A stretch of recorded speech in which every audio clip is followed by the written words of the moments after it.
Welcome back, everyone, to Rudy's Sports Business Notes, your weekly hit of clever business moves and game-changing sports stories, served up faster than a cross-court dink. I'm Regine, as always, and sitting opposite me, the cleverest pickleball punster I know, Rudy. Speaking of puns, let's not waste any time. We're talking pickleball, but not just any old league down at the park. This week is all about the Picklr and their wild, almost ridiculous rise as the indoor pickleball force in the US. You know, when we talk about meteoric, sometimes it feels like hype, right?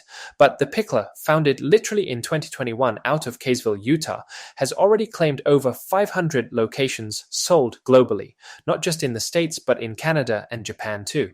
Though, if I'm honest, the actual number of open clubs is a bit blurry.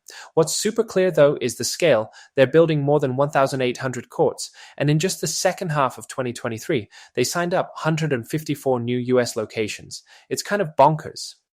It's one of those stories where you're like, how is this almost not a spoof headline? But the numbers keep rolling in. US $32.8 million estimated annual revenue. Top clubs are seeing average unit volumes around 1.2 million. It's like, here, have a thriving business and, wait, here's a side of explosive growth to go. And all this in just about 3 years from what effectively a standing start. It's wild. The speed and confidence reminds me of our last episode when we talked about On Running and how they sprinted to prominence with a clear game plan. But Regine, you had a personal story you wanted to toss in here too, yeah? Oh yes. So, I have this odd memory of my uni improv finals. We got shuffled last minute into a gymnasium because the theatre's roof was leaking. Suddenly, the energy just doubled. The space changed everything. And I think the Picklr story is kind of like that. Sometimes, the right venue, literally, flips the switch for what's possible. Suddenly, they're not just running a club, they're remapping the whole industry layout. Anyway, there's your Regine tangent. Improv and sport venues, both making room for surprise successes. Let's zoom into what makes the Picklr tick on the business side, because their model isn't just about packing in courts and selling loads of paddles. From everything I've seen, it's the membership model that actually anchors their whole approach. Unlimited core access for a flat monthly fee, right? I saw in Cypress, Texas, it's $149 a month for adults if you're under 18, and in the Junior Academy, it's $89. If you're just dropping in, it's like $30 for a day. Spot on. But it's less, show up whenever, whack a ball about, and more, join the club, get access to everything. You book your slot with their app, super convenient, and then it's leagues, coaching clinics, tournaments, retail in the pro shop, open play socials, junior academy. They really stack the benefits. It's not just a swipe in, play once a month venue. It also means they've got recurring, predictable revenue, every business owner's dream. But they're not just resting on that. They're boosting revenue streams with coaching, retail, tournaments, community stuff, the works. Court utilization is high because members are incentivized to show up repeatedly. So here's my favourite dilemma, and maybe it's one for the sport management students listening. What's really the hook for regulars versus the casual drop-in player? Because with this model, you're more likely to get people coming consistently, right? But does the casual crowd stay loyal, or is it all about converting lurkers to super users? I think the model kind of nudges people toward regular play. Once you're in, you realize the values in showing up every week, maybe joining a league, maybe trying a clinic. The day pass sorts probably come for an event, but the club's designed to graduate you into membership. The habit building's deliberate. Right, so here's the fun bit. Why is it that the Picklr can scale up so fast when, let's be real, most sports venues open at the pace of a gentle paddleboarder rather than a sprinter? From our research, there are 4 chunky reasons behind their velocity. But first, Rudy, you've actually seen this slow and steady club problem firsthand during your masters, haven't you? Yeah, totally. I mean, most of the traditional racket or tennis clubs I studied were stuck. They'd have a loyal membership, sure, but go to expand to site number 2, and the admin just explodes. Suddenly, every club is its own island. No consistent processes, no leverage from one site to another. It's like trying to scale a family picnic up to a citywide festival. Logistically, it falls apart a bit. The Picklr's basically leapfrogged all of that. Absolutely, and the contrast is so stark. Where old school clubs are often held back by patchwork real estate and unclear systems, the Picklr just whizzes past. So let's break down the 4 things they're doing differently, because each is a masterclass in sport business innovation. So, the first major edge the Picklr has is this real estate first expansion model. They don't just wait for a warehouse to pop up or hunt around for a random lease like most clubs. Instead, they partner with JLL, which, if the name rings a bell, is one of the world's real estate giants. That partnership streamlines their entire site selection process. They spot and secure the right places fast, negotiate strategic long-term deals, and then move in with a ready-made playbook. Is so efficient. Almost like those high-output coffee chains that seem to appear overnight on every street corner. The Picklr standardizes everything: court layouts, flooring, lighting, even operational flows. So each new club looks, feels, and functions the same. The upshot being, they can get a place up and running in weeks, instead of dragging through months of, will it work, won't it work, drama. And really, isn't that what Planet Fitness did? Take boring real estate and turn it into a scalable national machine. Yep, in the process, they squeeze costs, beat the snail's pace of older clubs, and create a sort of barrier. Unless you have that property strategy and those partnerships, you simply can't keep up. The rivals trying to patch together sites one at a time just can't match the speed or offer that consistency of experience club to club.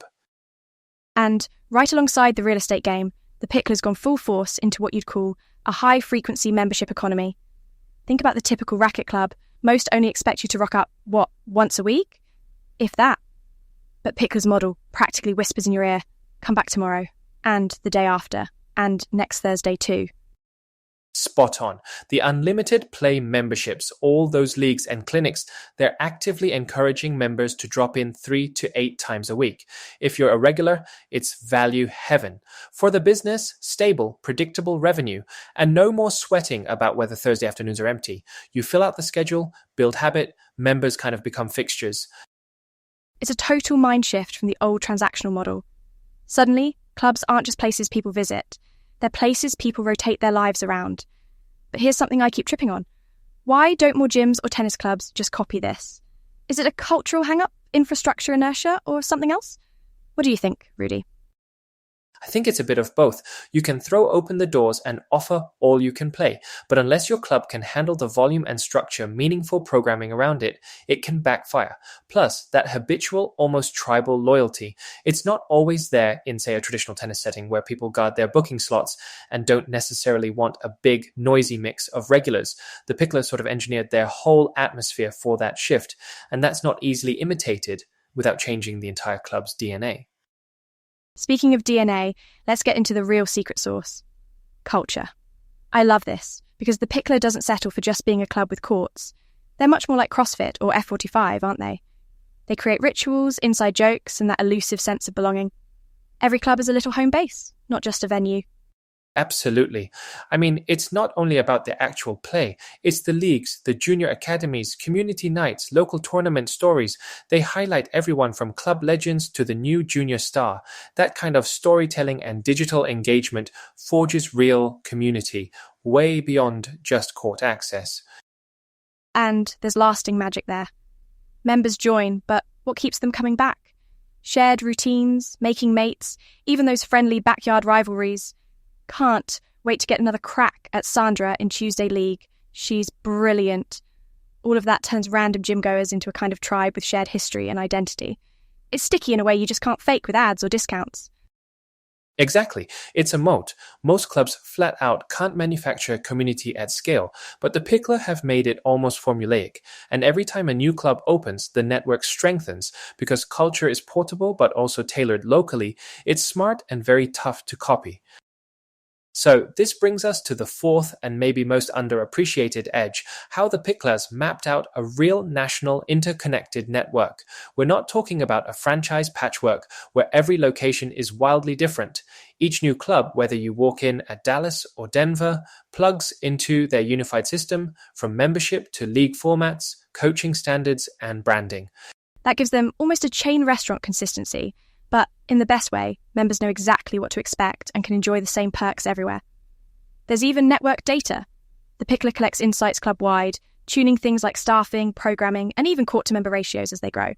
So as more clubs open, the experience only gets better and more efficient, right? Absolutely. And the network value means more competitive leagues, better tournament play, more seamless travel, and a broader sense of community. The brand just gets stickier and stronger. So here's my question. Could Australian clubs ever pull this off? Or is there something uniquely American that's boosted the Picklr model and its wild scaling? Our local facilities are still mostly islands, not networks. Oh, it's tempting to say the Aussie market is just too fragmented. But, if anything, there are lessons here. Combine scale, sharp branding, member-first design, and a willingness to standardise. And you might see an Australian version of the Picklr one day. Maybe even a Picklr Down Under? I'll stop now before the puns get worse. I never apologise for a pun on this show, Regine. Look, with court sports on the rise in Australia, I think there's real scope for operators here to borrow from the Picklr playbook. Just might take a brave first mover. And that, folks, is our quick dash through why the Picklr is smashing it stateside.